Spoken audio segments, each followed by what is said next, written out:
بعد محترم بزرگوں اور میرے پیارے دوستوں، السلام علیکم ورحمۃ اللہ وبرکاتہ۔ میں آپ لوگ کے سامنے آج ایک تقریر کرنا چاہتی ہوں جس کا عنوان ہے تعلیم نسواں کی اہمیت۔ پگھلنا علم کی خاطر مثال سمع زیبا ہے، بغیر اس کے نہیں پہچان سکتے ہم خدا کیا ہے۔ محترم سامعین کرام، عورتوں کو مستقبل کا معمار کہا گیا ہے۔ نسلوں کی بگاڑ کی ذمہ داری عورتوں کے کندھوں پہ ہے۔ اگر وہ چاہے تو اپنی فضول تربیت سے اور علم و حکمت سے پورے گھر، پورے خاندان، پوری قوم اور پوری دنیا کو نکال سکتی ہے۔ گویا تعلیم زندگی کا اہم جز ہے۔ جس طرح گھر کو روشن کرنے کے لیے ٹیوب لائٹ کی ضرورت ہوتی ہے، اسی طرح انسان کے دل اور دماغ کو روشن کرنے کے لیے علم کی ضرورت ہوتی ہے۔ علم ایک ایسی چیز ہے جو حضرت آدم علیہ السلام کے زمانے سے چلی آ رہی ہے۔ محترم حضرات، علم ایک بے مثال دولت ہے جو بندے کو اپنے معبود سے ملاتا ہے، لہذا علم حاصل کرنے میں ایک دوسرے پر شفقت لے جانے کی کوشش کرنی چاہیے۔ اور یہ بات یاد رکھیں کہ تعلیم کی ابتدا باقاعدہ قرآن حکیم کی تعلیم سے ہوئی۔ اسلامی معاشرے کی صحیح تشکیل اس وقت تک نہیں ہو سکتی جب تک کہ افراد معاشرے قرآن حدیث کی تعلیم سے آراستہ نہ ہو۔ غرضے کی تعلیمات قرآن امت مسلمہ کی تشکیل اور بنیادی جڑ ہے، اور اسی تعلیم کو بنیادی دین کا ہر طرح کی تعلیم حاصل کرے تاکہ انسانی حدود کے اندر رہ کر باعزت زندگی گزار سکے۔ معزز سامعین، تعلیم نسواں کی اہمیت و ضرورت سے انکار کی گنجائش نہیں ہے، اس لیے کہ ایک تعلیم یافتہ عورت اپنے معلومات کی روشنی میں جس توجہ کے ساتھ اپنے بچوں کی تعمیری صحت کا کام انجام دے سکتی ہے، وہ ایک جاہل عورت اپنے جہالت کی وجہ سے وہ کام انجام نہیں دے سکتی، کیونکہ عالمہ اور جاہل برابر نہیں ہو سکتے۔ یہ عورت اس چیز کا نام ہے جو بیٹی بن کر قرۃ العین بنتی ہے، بہن بن کر بھائی کے سر وقات کا باعث بنتی ہے، بیوی بن کر بہترین رفیق حیات اور ماں بن کر اولاد کے لیے اولین تربیت گاہ۔ لیکن اس سے معلوم تو ہو کہ مختلف حیثیتوں میں اس کی ذمہ داریاں کیا ہیں، اور ظاہر ہے ان ذمہ داریوں کا علم تعلیم کے بغیر ناممکن ہے۔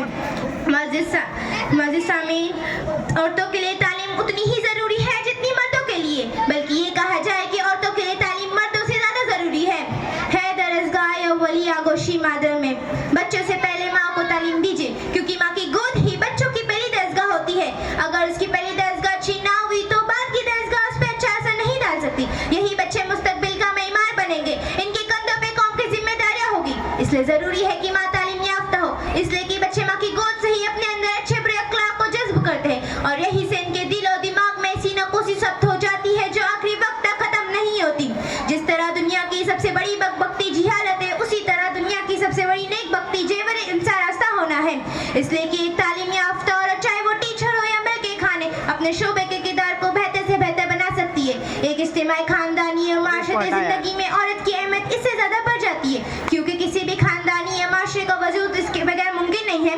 ایک سلیقہ بیوی اپنے خان کی زندگی میں شوہر کا کم کمانے کے بعد بھی کفایت سیاری سے بآسانی گزارا کر سکتی ہے، اور سلیقہ شیار اور ہوشمندی سے کام انجام دے کے اپنے گھر کے ماحول کو بہتر سے بہتر پرسکون اور سازگار و خوشگوار بنا سکتی ہے۔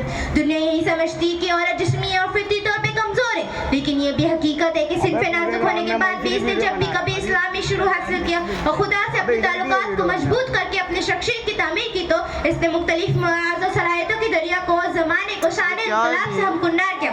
آج اس موجودہ دور میں اکثر شعبے اور شہروں میں رہنے والے مسلمان مرد اور خواتین زیادہ تعداد جاہل لوگوں کی ہے۔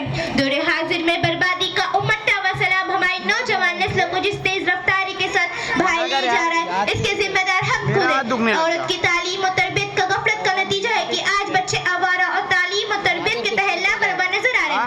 اگر عورت اپنے فرائض سے واقف ہو جائے تو مرد کو بھی جینے کا سلیقہ سکھا سکتی ہے۔ معزز سامعین، آج چند فرسودہ خیالات کے لوگ ایسے بھی ہیں جو لڑکیوں کی تعلیم کے حق میں نہیں ہیں۔ ان کا کہنا ہے کہ لڑکیاں پڑھ لکھ کر کیا کرے گی، جبکہ تعلیم حاصل کرنے کے بعد بھی انہیں چولہے میں سر جھونکنا ہے۔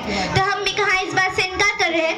ظاہر ہے امور خانہ داری کو نبھانا عورت کا کام ہے، مرد کا نہیں، لیکن عورتوں سے تعلیم کو دور رکھنا ان کے ساتھ ناانصافی نہیں ہوگی، اور جب عورت تعلیم سے ناز نہ ہوگی تو آنے والے نسلوں کو کیسے تربیت کر سکے گی؟ آئیے آج سے ہم لوگ سفر کا سر آغاز کریں اور مرد کو عورت کی تعلیم اور تربیت کی طرف متوجہ کریں، تاکہ وہ اسکول اور کالجوں میں اپنی لڑکیوں کو تعلیم اس طرح دے کہ وہ دینی شروع سے وابستہ ہو جائے۔ اور اس شعر کے ساتھ میں اپنی تقریر کو ختم کرنا چاہوں گی۔ تاریخ کے سینے میں لکھے یہ حقیقت، تاریخ کے سینے میں لکھے یہ حقیقت، ایک عورت بدل سکتی ہے قوم کی قسمت۔ وما علینا الا البلاغ۔ ماشاءاللہ، تعلیم نسواں کی اہمیت پر بہت پرمغز خطاب ہم سماعت فرما رہے تھے. آپ کی تقریر سے خوش ہو کر کے بہت سارے لوگوں نے نقد انعام دیا ہے اور مدرسے کی طرف سے آپ کو ٹفن انعام دی جا رہی ہے.